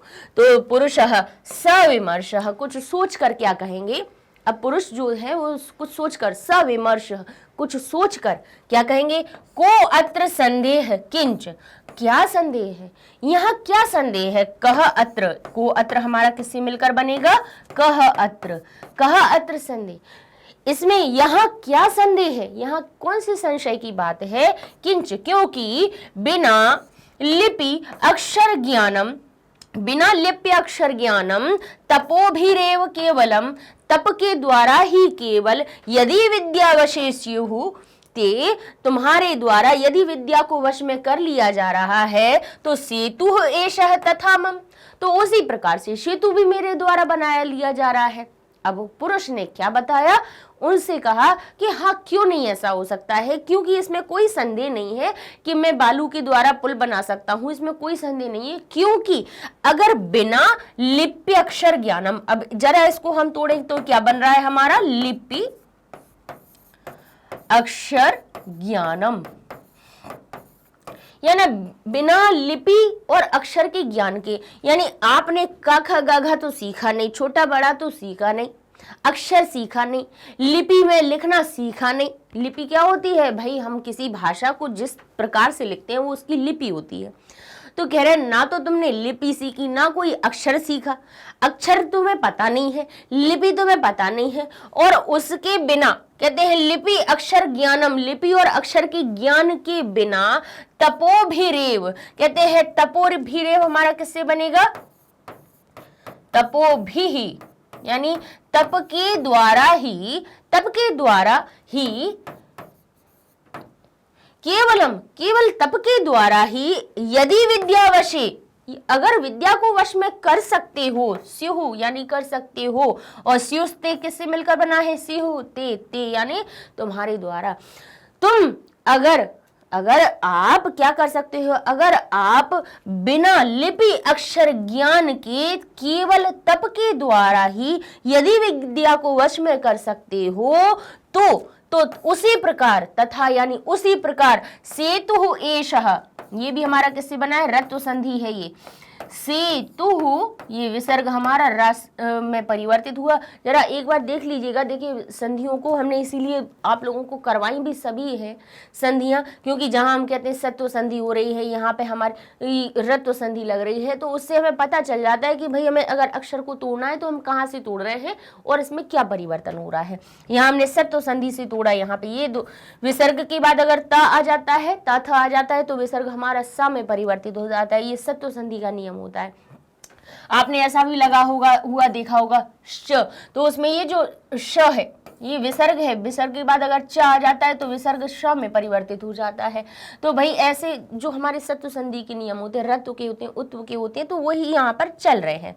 ठीक है, तो कहा उसी प्रकार से सेतु एषः, एष एष यानी एषः यानी यह सेतु भी मम मेरे द्वारा बना दिया जाएगा। उसी प्रकार से यह सेतु भी मेरे द्वारा बना दिया जाएगा। तो उन्होंने इस प्रकार से उनको कहा कि क्यों नहीं संभव है, को अत्र संदेह, यहाँ पर भी देखिए उत्व संधि हुई है, कह और ये हो जाएगा अत्र, यानी यहाँ क्या संदेह है, यहाँ क्या संदेह है बताइए, क्योंकि बिना लिपि अक्षर ज्ञानम तपोभिरेव केवलम, यदि विद्याम वशम, कहते हैं विद्याम वशे, वश में कर सकते हो, वश में कर सकते हो, तो सेतु ऐसा तथा मम, उसी प्रकार से सेतु भी मेरे द्वारा बनाया जा सकता है, मम यानी मेरे द्वारा। ठीक है, मेरा सेतु भी ऐसे ही बन जाएगा उसी प्रकार से। अब उन्होंने इस प्रकार से कहा, तो अब तपोदत्त के मन में क्या बात आएगी इसको अपन देखेंगे। पहले हम इनसे जुड़े हुए थोड़े से प्रश्न उत्तर देख लेते हैं। ठीक है, जैसे लिखा है सर्वम कार्यम केन सिद्धम भवति, हर कार्य किसके द्वारा संभव हो सकता है। तो पुरुष ने क्या कहा था कि हर काम प्रयत्न के द्वारा संभव हो सकता है। तो यहाँ क्या लिखा है, सिद्धम भवति, क्या सिद्ध नहीं हो सकता है, तो किसके द्वारा, प्रयत्नेन। अब हमने प्रयत्नेन शब्द को ही क्यों ढूंढा बताइए, क्योंकि यहाँ क्या लिखा था, सर्व कार्यम यानी सभी कार्य, केन किसके द्वारा सिद्धम भवति, किसके द्वारा सिद्ध होते हैं। अब ये हमें बाकी हमें कुछ नहीं पता था, लेकिन हमने प्रश्नवाचक शब्द को देखा। केन शब्द कहाँ से आया था, तृतीया विभक्ति एकवचन से आया था। केन कहाँ से आया था, किम के शब्द रूपों में जाइए तो केन हमारा तृतीया विभक्ति में आता है, और तृतीया विभक्ति लगी अर्थात के द्वारा का अर्थ निकल रहा है। तो उत्तर भी हमें तृतीया विभक्ति वाला देखना है, जहां पे सिद्ध शब्द का प्रयोग हुआ हो कि सभी कार्य सिद्ध हो रहे हैं या सिद्धि की बात हो रही हो, तो हमें तृतीया विभक्ति देखनी है। तो तृतीया विभक्ति हमारी कहाँ लगी है, बोले यहाँ लगी हुई है, प्रयत्न में लगी हुई है। बाकी तो नहीं है ना, सिद्धम के बाद भवती लगी है, बाकी इधर कहीं पे देखो कहीं तृतीया है, नहीं है। किस में लगी है, प्रयत्न में लगी है। तो यही हमारा सही उत्तर हो जाएगा। ठीक है, कि प्रयत्नेन किम सिद्धम न भवति।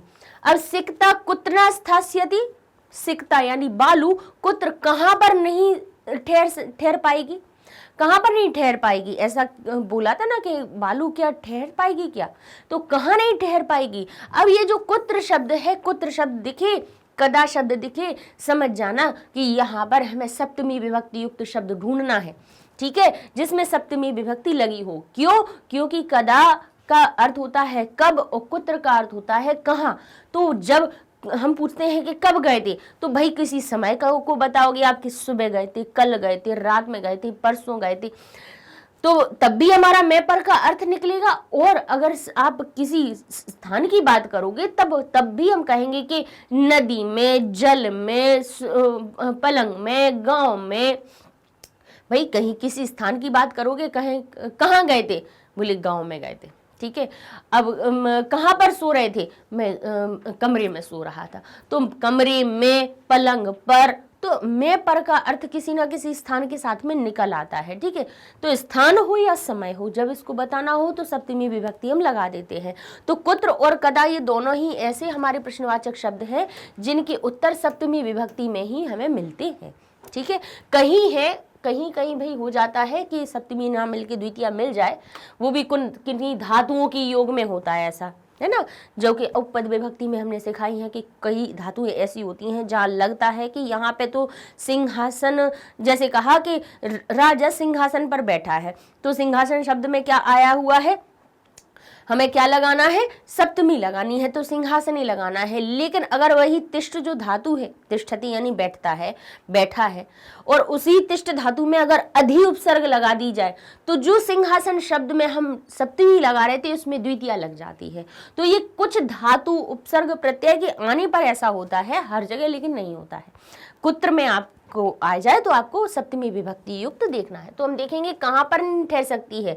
तो देखिए सिकता स्थास्यन्ति, सिकता स्थास्यन्ति यानी बालू ठहरेगी और बालू नहीं ठहरेगी, या उन्होंने कहा कि बालू ठहर पाएगी क्या, क्योंकि गागी का अर्थ क्यों लगा रहे हैं, सिया लगा हुआ है, भविष्यकाल की बात, कि बालू ठहरेगी क्या, कहां पर, बोले जल प्रवाही, बोले यहां सप्तमी विभक्ति लगी है, जल प्रवाह में ये सप्तमी विभक्ति लगी हुई है। तो ये हमारा अर्थ बन जाएगा, ये हमारा उत्तर बन जाएगा। ठीक है, अब लिखें कह आश्चर्यम करोति, कौन आश्चर्य करता है, बताइए आश्चर्य कौन करता है, यहाँ पे आश्चर्यम, यहाँ पे आश्चर्य कौन करता है, आश्चर्यम किम, आश्चर्य के साथ कहता है क्या, सिकता भी सेतुम करिष्यसि, क्या आश्चर्य है, क्या आश्चर्य से कहता है कि आश्चर्य है कि क्या बालू के द्वारा भी सेतुम करिष्यसि, तो कौन कर रहा था, अचंभा के कौन कर रहा था, तपोदत्त कर रहा था। तो यहाँ पे उत्तर हमारा क्या निकलेगा,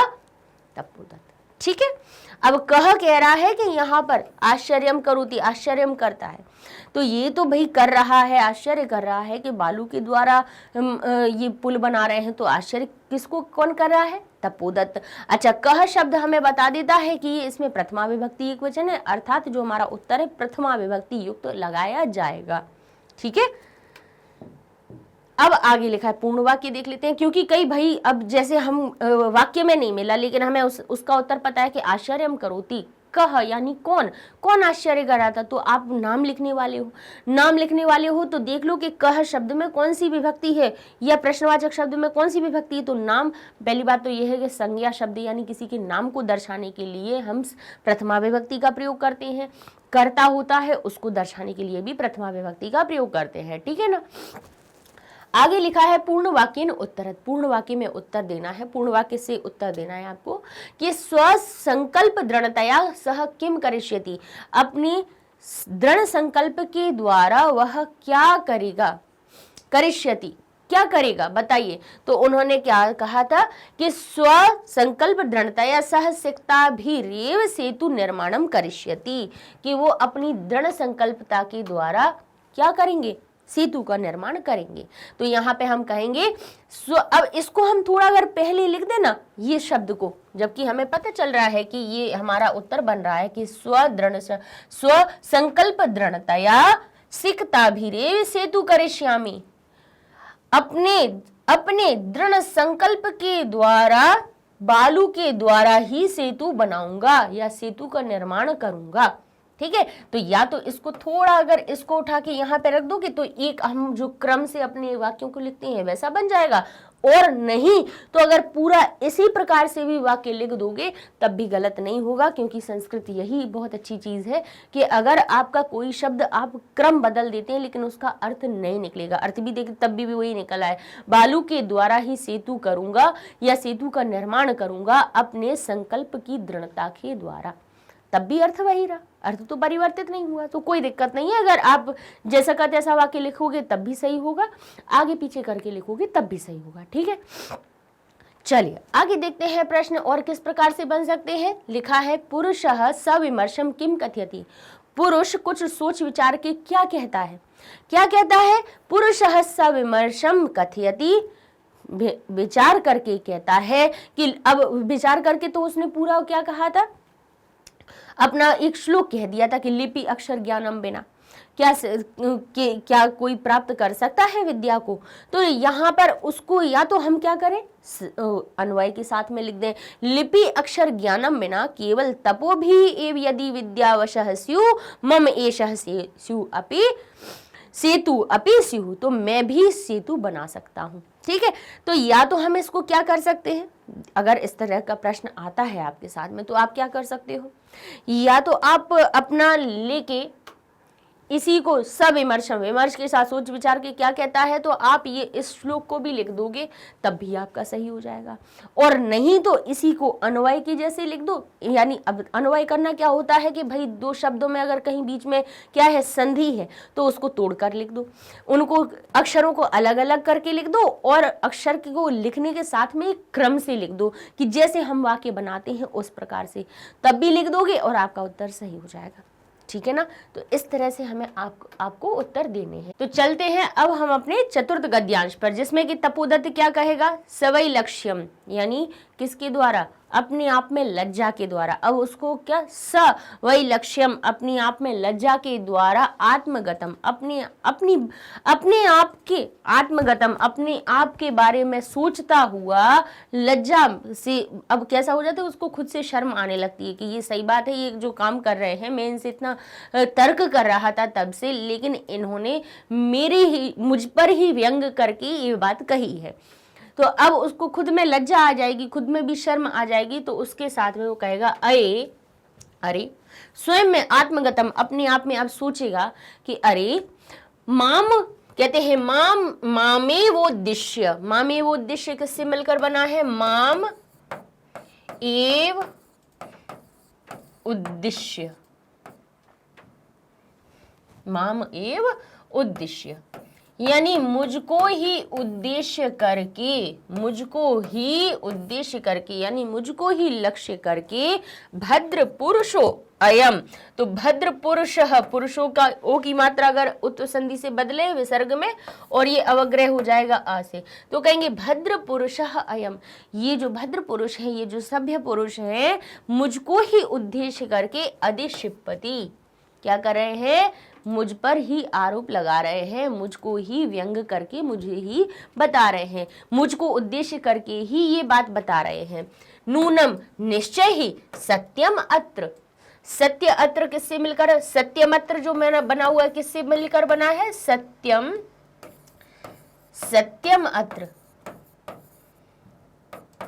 कह रहे हैं निश्चित ही यहाँ सत्य है, निश्चय ही यहाँ सत्य पश्यामी, यहाँ सत्य दिखाई दे रहा है।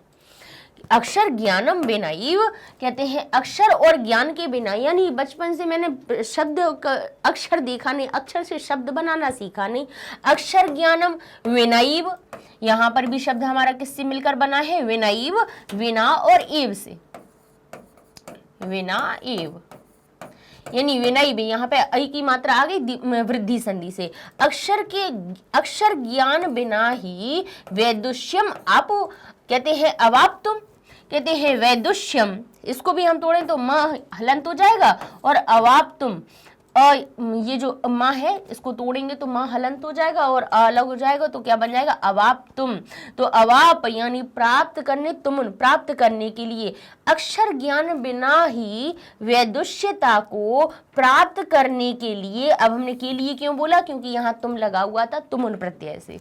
ठीक है, तो क्या क्या कह रहे हैं, उसने कहा पहले नूनम सत्यम अत्र पश्यामि, यहाँ बिल्कुल सत्य ही दिखाई दे रहा है, क्योंकि अक्षर ज्ञानम बिना ही वैदुष्यम अवाप्तुम, वैदुष्य प्राप्त करने के लिए, अभिलाषा में मैं अभिलाषित हूँ, मैं बिना अक्षर ज्ञान के ही विद्वता को प्राप्त करना चाहता हूँ, मैं सोचता हूँ मैं विद्वान हो जाऊं, लेकिन मैंने अक्षर का तो ज्ञान नहीं करा।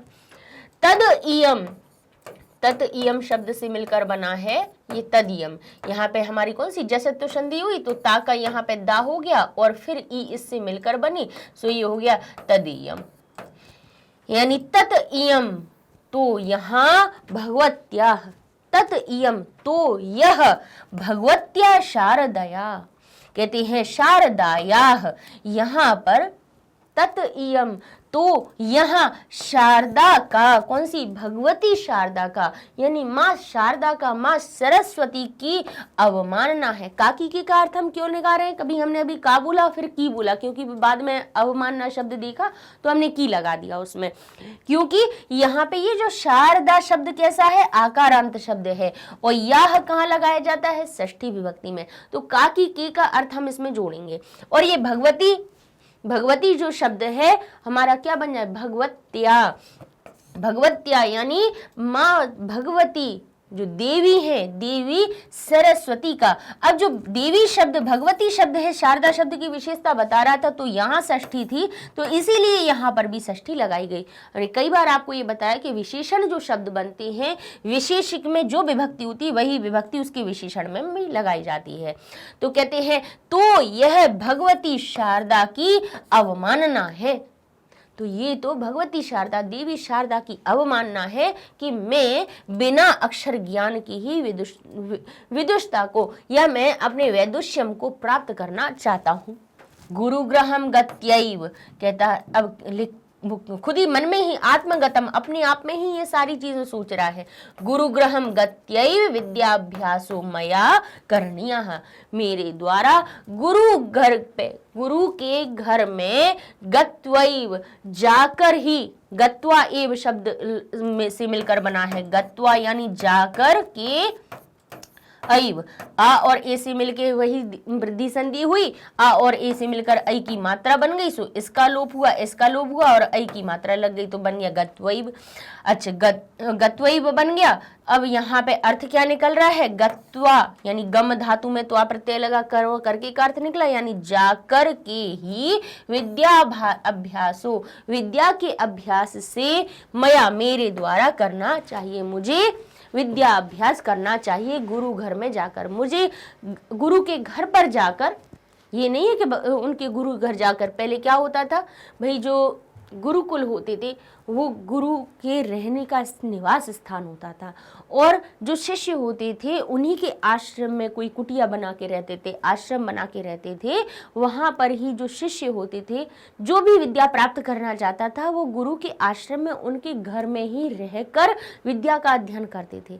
एक तरह से ये मानिए कि अब हम जो बोर्डिंग स्कूल कहते हैं ना, वो उस तरह के बोर्डिंग स्कूल थे, लेकिन वहाँ पे इतना अच्छा ज्ञान दिया, ज्ञान तो देना तो वो तो है ही, वो तो पहला था ही काम, साथ साथ में स्वावलंबी भी बना दिया जाता था। वहां पर बच्चों को इतना अच्छे से शिक्षित किया जाता था कि वो स्वयं का काम खुद से ही करना सीख जाए। हर एक काम गुरु के साथ में, पढ़ाई भी होती थी, अध्ययन का भी काम होता था, अलग अलग तरह के उन्हें काम देकर उन्हें स्वावलंबी भी बना दिया जाता था।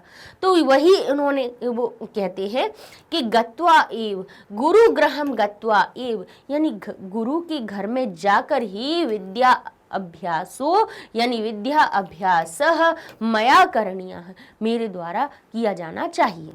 करणीय, अनियर प्रत्यय लगा हुआ है तो इसमें भी चाहिए का अर्थ निकल रहा है कि गुरु के घर पे जाकर ही विद्या अभ्यास मेरे द्वारा किया जाना चाहिए।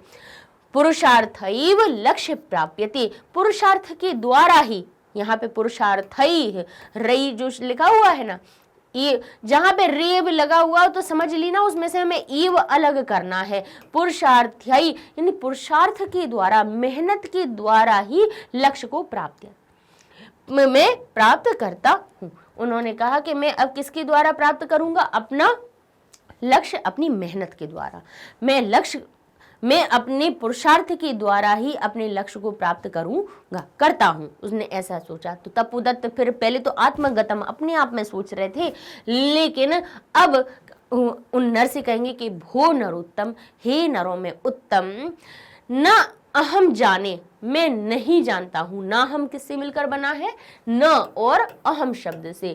न अहम जाने, मैं नहीं जानता, यत की, मैं नहीं जानता कि को अस्ति भवान, भवान यानी आप, को अस्ति किससे मिलकर बना, कह अस्ति शब्द से।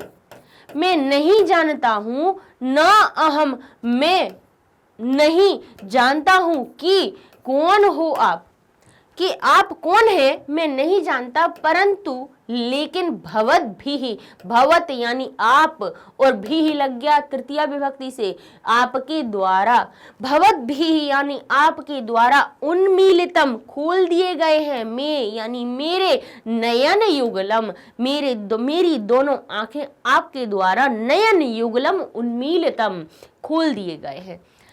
तपोमात्रेण तप मात्र से विद्याम अवाप्तुम प्रयतमानः अहमपि सिक्ताभिरेव सेतु निर्माणम प्रयासम करोति। मैं अब कह रहे, कितनी अच्छी बात करी कि तप मात्र के द्वारा, वो कहता है आपने मेरी दोनों आंखें खोल दी गई हैं, आपने मेरी दोनों ही आंखें खोल दी हैं। युगल का मतलब होता है जोड़ी, अब आंखें तो जोड़ी में ही होती हैं, तो नयन युगल में एक आंख नहीं खोली, दोनों आंखें मेरी खुल गई तो वो कह रहे हैं तपो मात्रेण, तप मात्र के द्वारा विद्या अवाप्तुम प्रयत्नमानः, विद्या को प्राप्त, अवाप्तुम तुमन प्रत्यय, विद्या को प्राप्त करने के लिए प्रयत्नमान मैं भी बालू के द्वारा सेतु निर्माण प्रयासम करोति, मैं भी बालू के द्वारा सेतु निर्माण कर रहा हूं, सेतु निर्माण का प्रयास कर रहा हूं। बिना किसके कह रहे हैं, तप मात्र से, तप मात्र से जो मैं विद्या को प्राप्त करना चाह रहा हूं, कि मैंने अक्षर तो पढ़ना नहीं है, हम तो बैठ गए तपस्या कर रहे हैं, अब आ जाएगा अपने आप अक्षर दिमाग में आ जाएंगे सारे, हम समझ जाएंगे कि किसको कैसे बोलते हैं, ये चीज ऐसे तो नहीं आएगी। लिखते कैसे हैं, कि किस प्रकार से हमें वाक्य बनाना चाहिए। अब आप देखिए संस्कृत में भी तो एक शब्द को हम कैसे बता रहे हैं कि अपी से भी बनना है, एव से ही बन रहा है, यहाँ पे ये संधि लगी है, तो ये हम आपको ज्ञान करवा रहे हैं, तभी तो अब आप इस संस्कृत को धीरे धीरे आप पढ़ना सीखेंगे।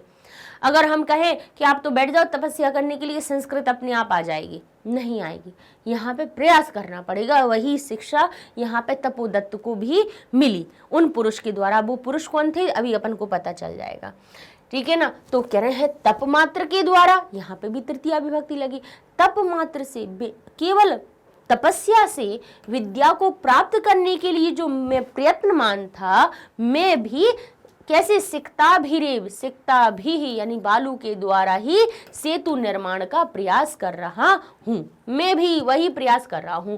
तद इदानीम लिखा हुआ है ना, किससे मिलकर बना है, तत् इदानीम, तब इदानीम अब, तो फिर इदानीम अब मैं, इदानीम विद्या अध्ययनाय, तो अब मैं विद्या अध्ययन के लिए, यहाँ पे कहते हैं विद्या अध्ययनाय, कहाँ बालक जैसे चतुर्थी विभक्ति में बनता है बालकाय, तो ये बन गया विद्या अध्ययनाय, के लिए का अर्थ निकल रहा है, चतुर्थी विभक्ति लगी है। विद्या अध्ययन के लिए गुरुकुलम एव गच्छामि, गुरुकुल ही जाऊंगा, ठीक है, नहीं गच्छामि कह रहे हैं तो जा रहा हूं की बात हो रही है। गमिष्यामि लिखा होता तो हम गागी के अर्थ निकालते। तद इदानीम तो अब विद्या अध्ययन के लिए गुरुकुलम एव गच्छामि, गुरुकुल को जा रहा हूं। सप्रणामम गच्छति, और प्रणाम के साथ चला जाता है। यहाँ पे जो देवदत्त को शिक्षा देने के लिए आए थे, देवराज इंद्र आए थे, जो उन्होंने देखा कि ये जो बालक है ये क्या कर रहा है, ये अपना पूरा बचपन इसने ऐसे ही गवा दिया, बड़े होकर अब इसने सोचा कि मुझे कुछ नहीं आता है, मैं बिल्कुल जैसे भाई बिना मणि के सर्प शोभा नहीं देता है, वैसे ही मैं अलंकार आभूषणों से या वस्त्रों से कितना भी सुसज्जित हो जाऊं, मुझे कहीं पर भी सम्मान प्राप्त नहीं होगा। तो उसने सोचा कि मैं अब विद्या को प्राप्त करूं, कैसे करूं, तो उसने तप सोचा कि मैं तपस्या करके विद्या प्राप्त कर लूंगा, लेकिन क्या ऐसा संभव था, नहीं था।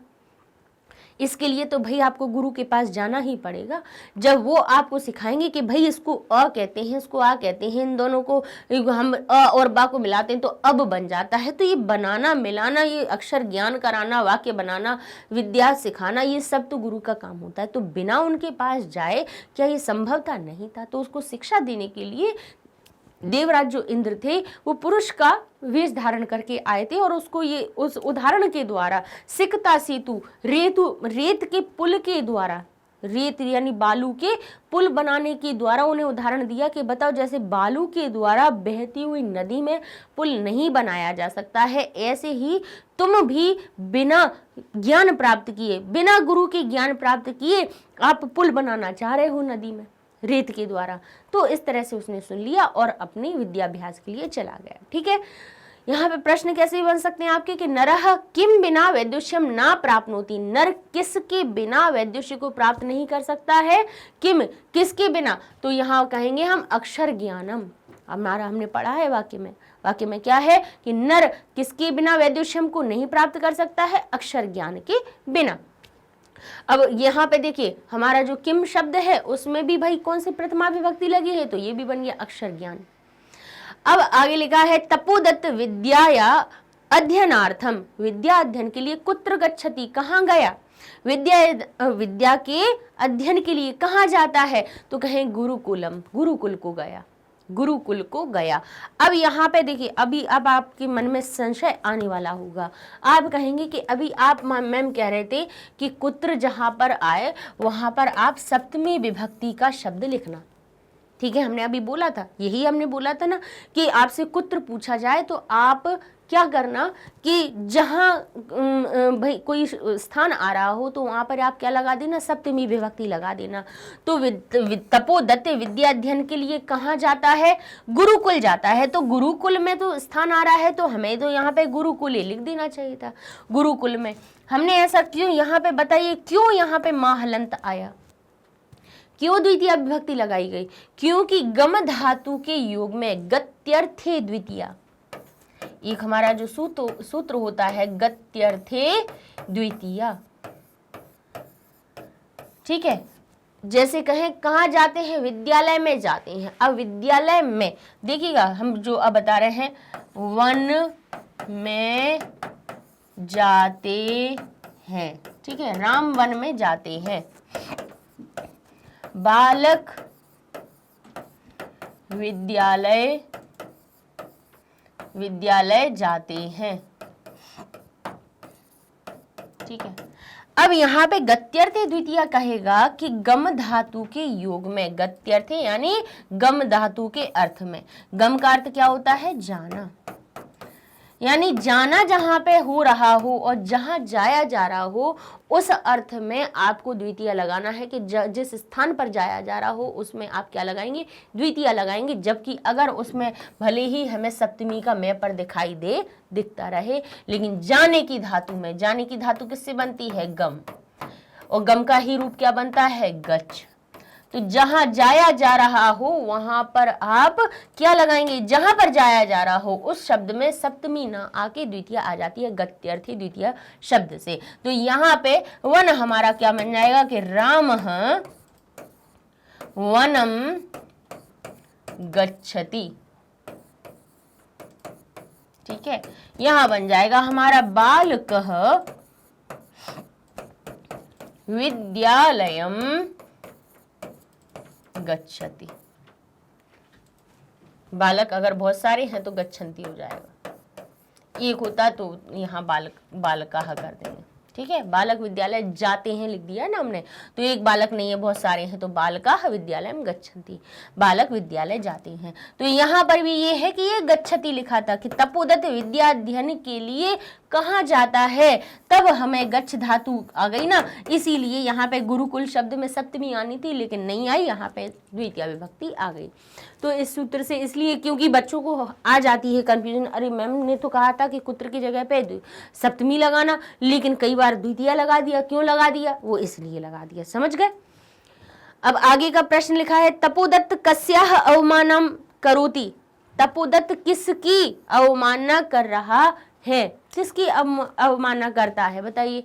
कि बिना विद्या ग्रहण करे जब वो क्या तप के द्वारा करना चाह रहा था, विद्या को अध्ययन करना चाह रहा था, तो वो किसकी अवमानना कर रहा था, अपन ने पढ़ा है किसकी, देवी सरस्वती की।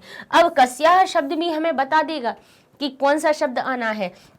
कस्याः शब्द किम के शब्द रूपों में देखेंगे तो षष्ठी विभक्ति एक वचन में आता है स्त्रीलिंग वाले में, अर्थात हमें इससे ये पता चल गया कि जो उत्तर आना है वो स्त्रीलिंग वाची होना चाहिए और इसमें षष्ठी विभक्ति एक वचन लगा हुआ होना चाहिए। तो कस्याः के स्थान पे हम क्या लिख देंगे, यहाँ पे शारदायाः, शारदा शब्द लिखेंगे और उसमें षष्ठी विभक्ति लगा देंगे तो क्या बन जाएगा, शारदायाः। ठीक है, माता शारदा की, भगवत्याः शारदाया, किसकी, माता सरस्वती की, देवी सरस्वती की, भगवती सरस्वती की। काकी का अर्थ क्यों, कौन किसने कहा, यहाँ से षष्ठी विभक्ति हमारे प्रश्नवाचक शब्द ने कहा। अब आगे लिखा है तपमात्रेण, यहाँ पे तपोमात्रेण कर लीजिए, तपोमात्रेण विद्याम प्राप्तुम तपोधनस्य, तपोदत्तस्य, तपोधन आया है, कहीं कहीं शब्द तपोदत्त आएगा, यहाँ पे तपोदत्तस्य प्रयासम, तो यहाँ पे भी तपोदत्त कर लीजिए। ठीक है, तपोदत्तस्य प्रयास कीदृशः आस्ति, तप मात्र के द्वारा विद्या प्राप्त करने के लिए जो तपोदत्त का प्रयास था वो किस प्रकार का था, प्राप्तुम हो जाएगा।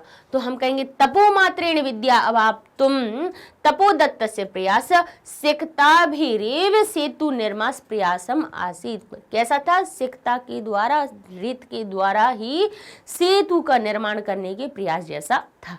ठीक है, हमारे वाक्य में लिखा है, आप वहां से ढूंढ लेंगे। देखिए कहाँ से ढूंढेंगे, बता देते हैं। यहाँ क्या लिखा है, ये लिखा है तपोमात्रेण। अगर आपको जैसे पूरा अगर अपने हिसाब से वाक्य बनाना ना आए तो यहाँ से यहाँ तक लिख देना कि तपोमात्रेण विद्याम अवाप्तुम प्रयत्नमानः अहमपि सिक्ताभिरेव सेतु निर्माणम प्रयासम करोमि, लिख देंगे, आपका सही हो जाएगा। वाक्य में देखिए दिक्कत नहीं आती है, क्यों नहीं आती है, क्योंकि सबसे ज्यादा होती है एक पद में, क्योंकि वो पद वो सही विभक्ति वाला होना चाहिए, नहीं तो आपका उत्तर गलत हो जाएगा। विभक्ति गलत तो अर्थ गलत हो जाएगा, अर्थ गलत तो नंबर गए, है ना। तपोदत्तः किम निश्चयं करोति, तपोदत्त क्या निश्चय करता है बताइए।